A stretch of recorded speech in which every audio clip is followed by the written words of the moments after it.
One of the greatest forms of self-destruction is holding on to the things we should release. We hold on to past mistakes, we hold on to painful memories, guilt, disappointment, and sometimes even the expectations others have of us. Instead of learning from them and moving forward, we carry them everywhere we go. And the truth is, the weight is heavy, very heavy.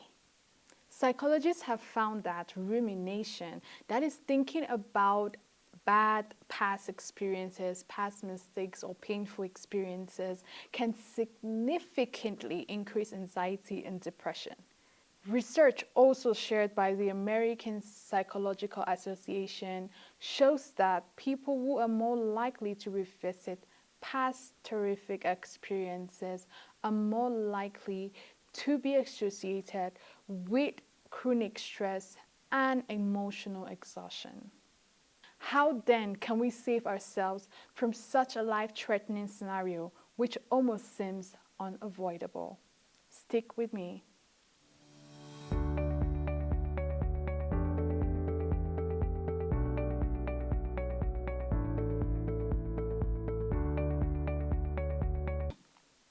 Hello everyone, hope you all are doing fantastic. My name is Precious Andine and I am so excited to have you join me in this arena of peace and transformation. Through the voices within on Get Impeccable, we help the voices in you empower, rise, and transform your journey from potential to movement.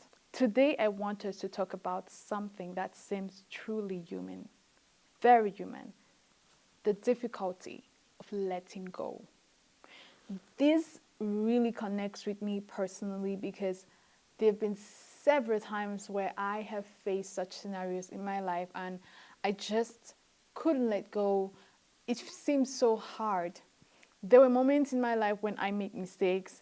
I didn't follow my goals. I didn't accomplish the plans I had set up for myself.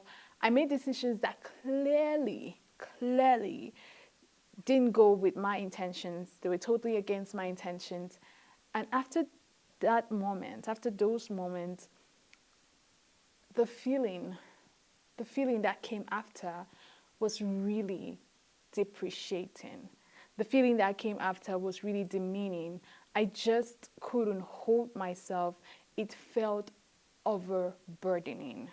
So I would judge myself intensely. I would wake up in the morning and everything about the morning would seem bad already. Why? Because I will still be reliving what I had experienced the previous day, the previous month, the previous weeks. I would just revisit that and it would just sour my morning, making it rather draining than uplifting.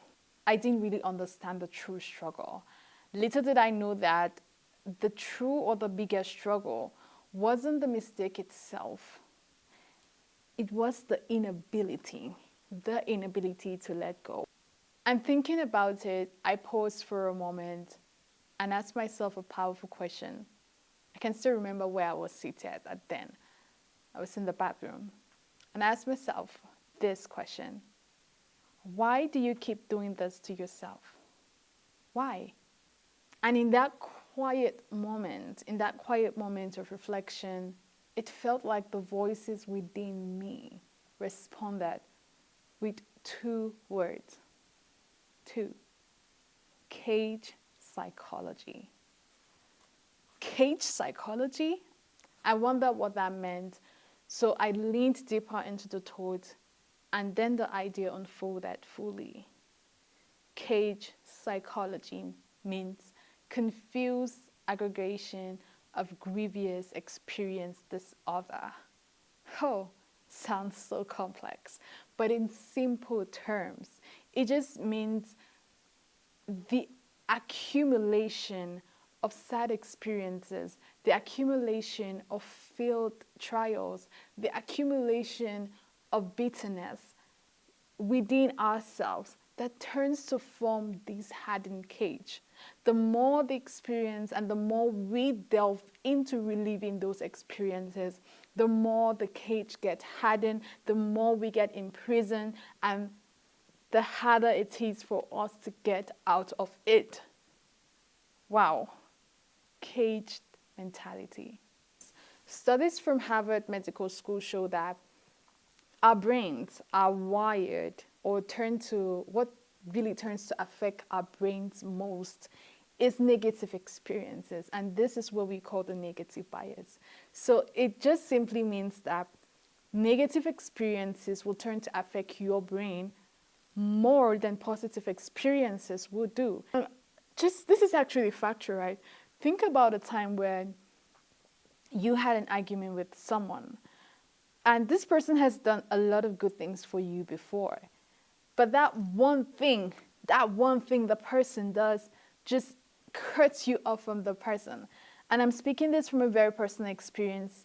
I've been with people who have been so good friends till one wrongdoing splits them off, till right now I can't say they're friends again. I just think they're acquaintances. It's just like, well, I know you, you know me, because of one experience. But if you look at them before, you would see the connection, you would see the bond, you would see the love for each other. But one negative experience separated that bond. One negative experience was chosen over the positive times they had together. Negative bias.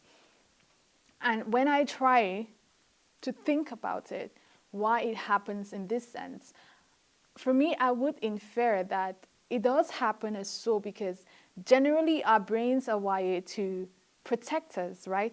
To keep us safe, to bring us in survival mode, to make us always safe for life, yeah? So with that wiring, it would always get to keep things that make us annoyed, that brings in this negative spirit, like something that causes you pain. Your brain will automatically save that memory so that you avoid such pain, yeah? So it's just like it makes pain permanent, so it saves you from those times of pain and makes joy temporal. I mean, it's just euphoria, it just comes. And of course we can see this biologically, but we can also see this psychologically. And when it comes to the psychological perspective, it means we can be able to influence it as well. It means we can choose what to keep. We can choose what to save. And that's why I recall when back in high school, I remember I was speaking to the principal, and she had told me to do something and I forgot to do it. Then she told me, Precious, people forget only what is not important. And that struck me really bad because I felt so bad when she said that. But the fact is, I had not made that a priority. I had not made that relevant. Can we make negative experiences irrelevant? Can we associate them to irrelevance such that we are able to temporarily be in such experiences and be able to relive our moments in joy? So this realization actually struck me. And at that point, I told myself, I'm getting out of this cage, because that spirit is freedom. And freedom is what leaves you with creativity, leaves you with the honesty of understanding that, yeah, the times you fail, but failure is not the end point. So I honestly just had to stay back for myself to grow. I realized that letting go as well is not easy. It's not. It doesn't just happen automatically. It requires intentional practice. It requires you to be really, really dedicated to letting go of certain things, yeah. So I created simple rules for myself, and I think it could help you too. So what I did was, when I make a mistake, instead of attacking myself, I would pause and ask, what did I learn from this? And not like I'll actually take a pause, but it just comes automatically later on for some time after the scenarios happen, and the the negative feedback is trying to come and make me feel bad, what I'll usually do is like, scratch that. What did I learn from this? What did what am I taking from this? And I would definitely not want this to happen again. And in case I did something to someone which I really didn't like, what I did against the person, what I would do, because I'm not perfect, no one is perfect, but we are all growing, right? So I would take some time and actually apologize, make it an intentional apology, stating that I wouldn't want to do this again. And in case you make mistakes, trying to always clear the doubt of proving you're not guilty or you're guilty is just unnecessary. So what I do is, okay, I did that. I really apologize. I wouldn't repeat that again. I would try my best to improve. So I made my journey of seeing errors as intentional ways of improvement, and that has really helped me, because I now do not see making mistakes as, oh, I'm a bad person when I make mistakes. Yeah, I now see making mistakes as not like something I would want to do, but if it comes up, how do I handle it? And that's by seeing the need for improvement. That's seeing the need that I need to grow and better myself. What I told myself then is to change the way I talk to myself, because that's so powerful.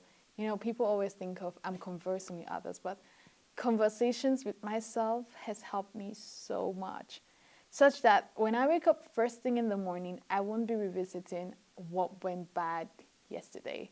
I keep everything of yesterday in yesterday, so that's why I have a night journal. That's one of my night rituals. Everything of yesterday remains in yesterday.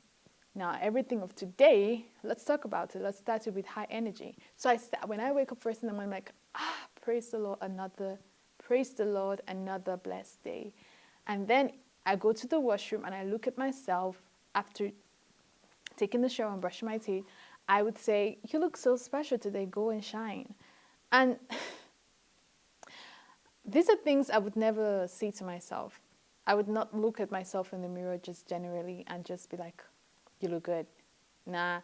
When I look at myself in the mirror before, I'll be like looking at the things that I'm missing. Oh my God, why don't I have dimples? Oh my God, I wish I had like longer eyelashes. Oh my God. So I just looked at the bad parts of me, and that would stick with me throughout the day, diminishing my confidence as well. Another way I think we can get out of the cage is by honestly, when I say honestly, I mean honestly, looking deep into the situation and getting done with the situation as early as possible.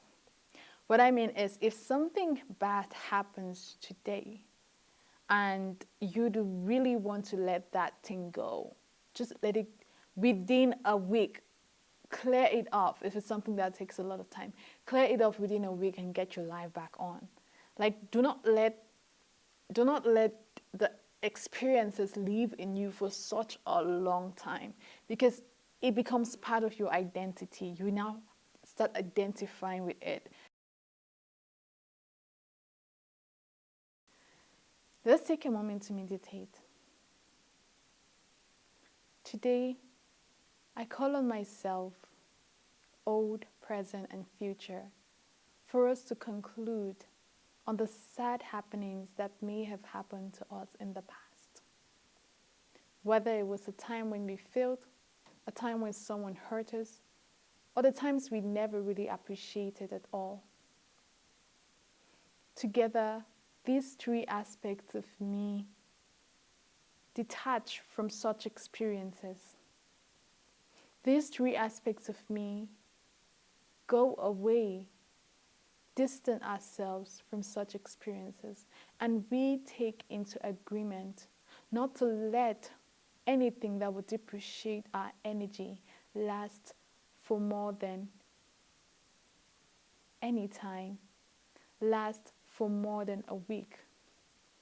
We will sleep every day, re-accepting our goals, re-energizing our spirits, and not leaning onto what didn't make the day good.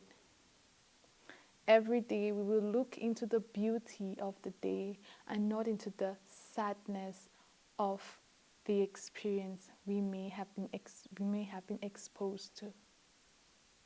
Today we grow. Today we let go.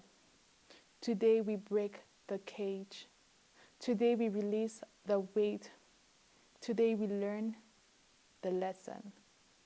Today we forgive ourselves and step forward stronger than before.